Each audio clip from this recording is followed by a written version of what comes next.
Other women sharing their stories really inspired me and made me feel less alone. And so after a while, I just sort of felt like my story at a certain point, it's not yours anymore, and it's yours, and you share it and you help other little girls out there that might have complicated relationships with their mothers feel less alone, and also to know that, we don't have to be a victim of our circumstance.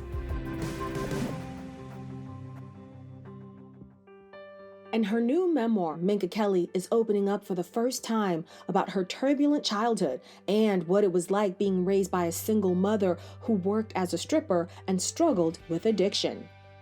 My entire life is not in the book, but the most formative and the most painful and the moments of my life that really formed me, and the moments in my life that I really had to do a lot of the work to heal from, that I felt could maybe benefit someone else that might see themselves in this scenario, know that they can heal from it and that they cannot feel shame about it in the way that I did for a very long time.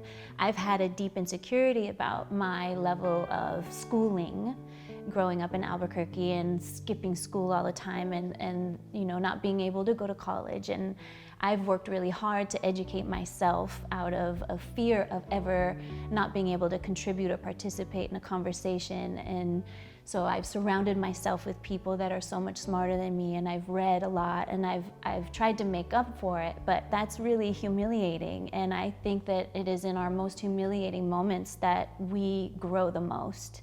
And so it felt important to share some of my most humiliating moments, if I was gonna be doing any service to anyone. My childhood wasn't conventional. It was colorful, it was chaotic, and it was unstable and inconsistent and unpredictable and hard a lot of the times. I knew my life was different very early on, just because my mom was different than all the other moms. I spent a lot of my youth wishing my mom were something she wasn't, wishing my mom were like the other moms, and wishing my mom were normal, whatever that means. The best parts about having a mom like my mom, which she was my best friend. So, I don't know that kids need a best friend, they need a parent. But the fun part of that is you skip school and you go buy shoes at Payless instead if she made a lot of money that night, and you go grocery shopping at 2 a.m. and you do really fun stuff because you're her buddy. And the best part of that is I can be very spontaneous, and I'm fearless, and I don't take life too seriously. I only was able to really appreciate how special she was when I got much older. In fact, when it was maybe a little too late, which is also why I want to share this story, because there's a lot of women like me who have complex relationships with their mothers and maybe wish that they were something that they're not. And if you sort of go a little deeper, you can see what's beautiful about them. You can see the humanness in them. You can see what's broken in them or how they have been hurt, and you are able to forgive a little bit more, a little bit easier than just like digging your heels in the ground and insisting that they be something that they're not. So by the time she got sick, her and I were not on speaking terms. I didn't want to be burdened with her anymore. I wanted to live my life. And I was mad at her for being irresponsible and not taking care of herself. I got to a really good place with her, and it made it hard to accept that she was dying, because I thought, okay, I have my mom back, and she's gonna beat this. This is fine. And I don't think it's a conscious thing when you are in denial of someone you love dying. It's a survival mechanism, because if I accept this, I'll die. And so, we just have to power through. That was my first time getting into therapy, was when she got sick, thankfully to my dad, to Rick. Another huge area of my life that I don't know what I would have done without him. I love my dad so much. I'm so thankful to him for a lot of things. You know, I used to be really angry at him for not being there for my younger years, but I think that everything happens as it's supposed to, and I'm so thankful that he's here now. I'm still unpacking all the ways that my relationship with the father figures in my life have affected my romantic relationships and what I look for in a man, or, you know, they've completely shaped me. And in some of my therapy, I've learned that I have operated in a lot of my relationships as a scared 16-year-old girl. And, you know, every relationship that we get into, we learn more about ourselves, and most of the time, these relationships reveal the parts in us that need healing. And we're drawn to people that we subconsciously think are going to heal the parts of us that might have been missing something when we were younger.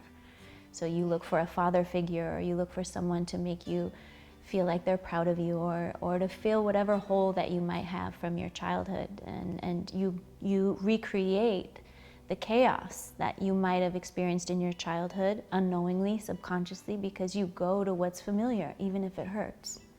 You recreate that dynamic, and you'll do it over and over again until you become aware of it and do what it takes to heal that part of you that keeps recreating that dynamic. So I'm a work in progress, I think, like a lot of women out there, is what I've learned.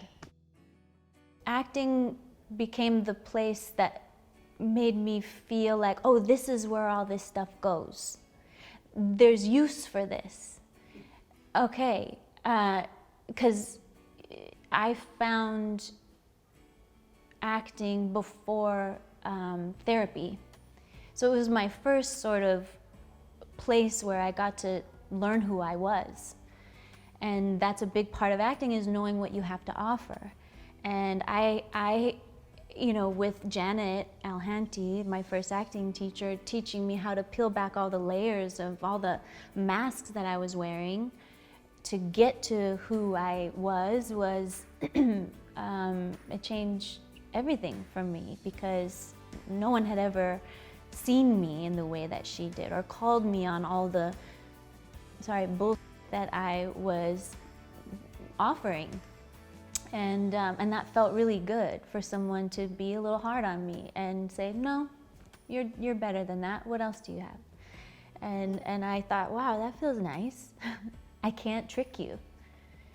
You know, because I had to spend a lot of my life in my childhood tricking people into making sure that I'm not a threat, and that that you don't have to hurt me.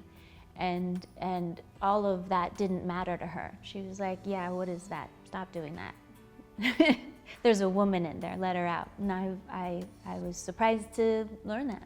We're gonna go out and we're gonna find the best doctors out there. That's what we're gonna do. Lila, doctors You don't... are Jason Street and I am Lila Garrity. And everything is gonna work out just the way we planned it. I was terrified, because I was in way over my head on Friday Night Lights. I remember a few of us reading the scripts going, how do they know we can do this? But Pete saw something in us, and you know, the way he auditioned us made sure that we could play, and that really meant more to him than whether or not we could recite lines. At that point in my career, I was very curious about what people thought of me. And I have to be honest, reading a lot of really mean things about me helped me understand, you know, I was just able to read the feedback constructively. I was able to go, I don't know about that, and that's probably true. My voice does sound like a 5-year-old. Oh my God, I didn't realize that. And I got to work on that. And so, you know, it was things like that, that it was just the feedback. I was learning as I was going. And so you see me on that show literally learn how to do what I do. And like, I think over the seasons I get better and better. But the first season, you can hear how terrified I am because my voice is so high pitched.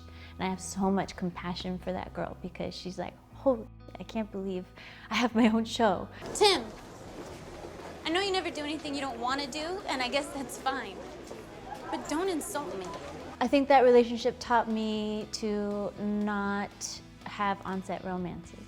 You have to learn for yourself. I don't know about marriage. I'm not opposed to it. I think I might be a little afraid of it. I don't have a blueprint of it really working out.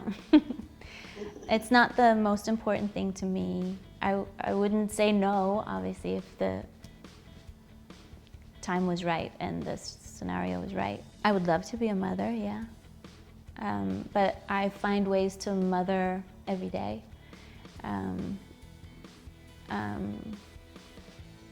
But to have my own kids would be a wonderful gift if the time comes, yeah. How would I describe my life now? A really wild dream come true, while still constantly learning and discovering ways for me to be a more full and healthy person,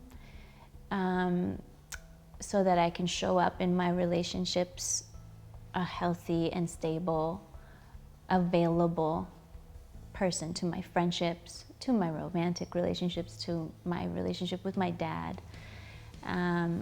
I work really hard on being a good friend right now. It means the most to me at the moment because I've learned a lot of ways I haven't been a good friend because I've been so consumed with my own stuff, and my friendships are everything to me. I'm really inspired by the people in my life who are really good at being vulnerable and seeking truth and telling the truth. Those moments, even if they're hard, make me really happy because I feel like I'm growing and I feel like we're connecting. I think vulnerability begets vulnerability and vulnerability begets connection, and I am most happy when I'm connecting with people that I love.